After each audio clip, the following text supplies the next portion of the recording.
Wow. Very modern. Oh, nice. Oh, I want to try. E-I-E-O.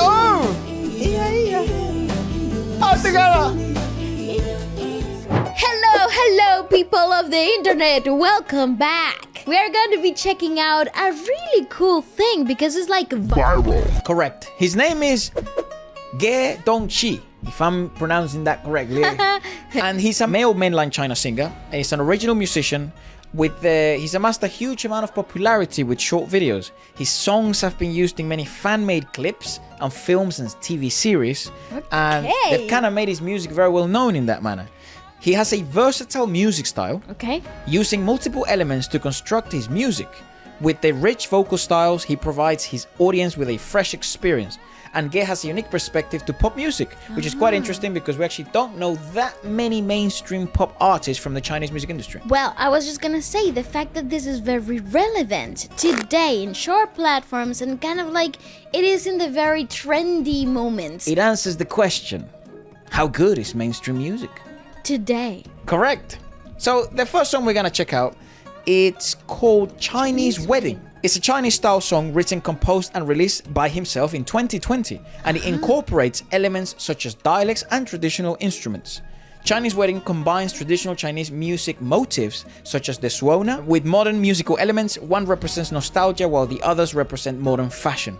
The swan is a bright, bold blend strength with softness, leaving a strong impression and auditory impact. Ooh. Regarding the storyline of this song, since I presume it's going to be quite important, there are various speculations. Oh, how come? So let's put a detective hat on. Let's go. Some say it narrates arranged marriage, referring to the ancient Chinese practice of marrying without free will, but through parental arrangement.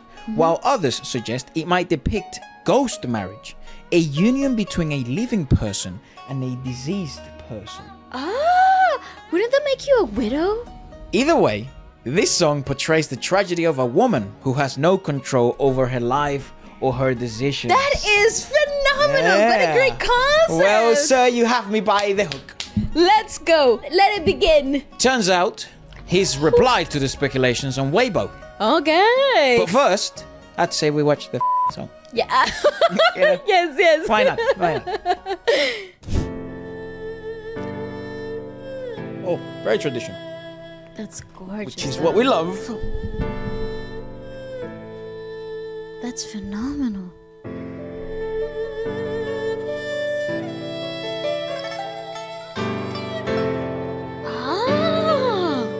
Chinese Wedding. Ooh, I like that. Oh, interesting voice.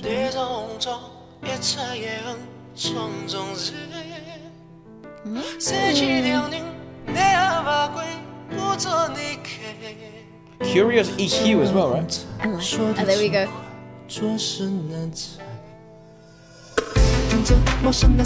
Oh, wow. Very modern. What? Ooh, J2 would make an excellent collaboration. Yeah.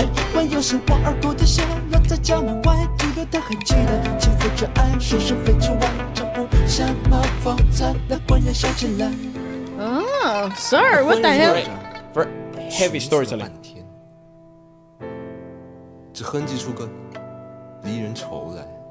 I love Chinese, the way it sounds.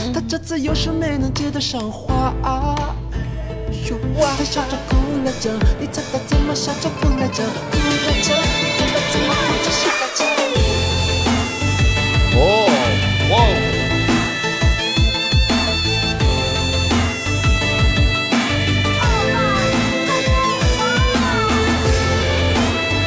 What the?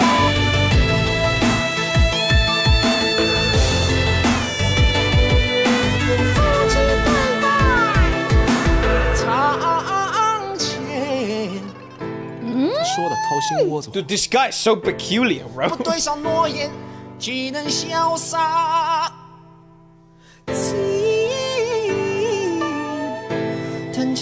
doubt that he can sing. Yeah. There's no doubt about that.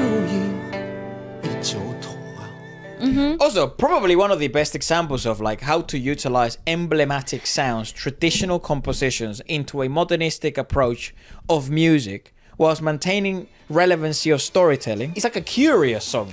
To be honest, here's what I'm encountering. The song moves along chapters really quickly in order to drive you forward in the storytelling aspect of things. It doesn't drag, it's incredibly dynamic, and it's very fast moving. The only thing I would have an aversion towards, it's perhaps the electronic drop. I am not naturally a very electronic forward type of person, but what saves it in this case though is the utilization of traditional Chinese instruments that kind of like heighten the tension and distortion of the storytelling and the lack of choice. Which give it more essence, right? Correct, the lack of choice from the characters. Let's finish it off. 他竖起耳朵一听，这洞房外，那好心的王二狗跑这给他送 Nuptial chamber. 他这次可是没能说的笑话啊！哎，他笑着哭了着，你猜猜怎么笑着哭来着？哭来着，你看他怎么哭着笑来着 I love this bit.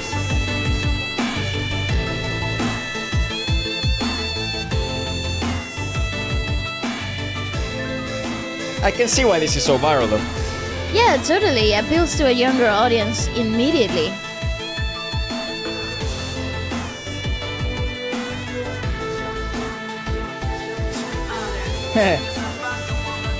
That felt more like a call out response.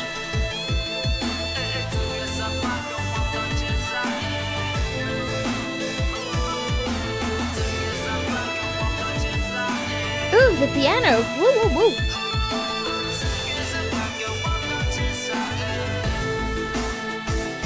Cool. Okay, conclusions.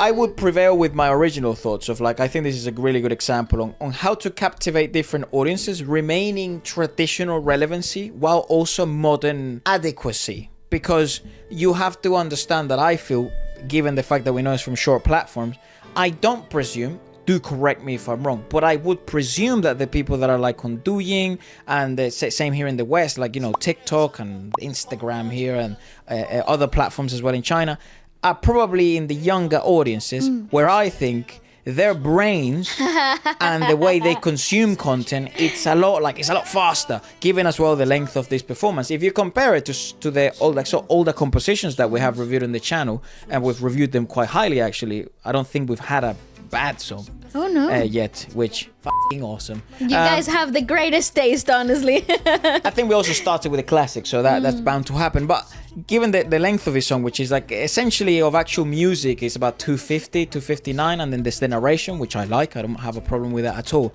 But I think it's very congruent. But given the electronic nature of it, right, and I think it's bound, and it was created originally to create a big impact, to have the viral moments. Of course, did he know that this was gonna be super viral? No one really knows up until the time comes. However, it is very unique. We're not the biggest fans of electronic sort of songs in that sense.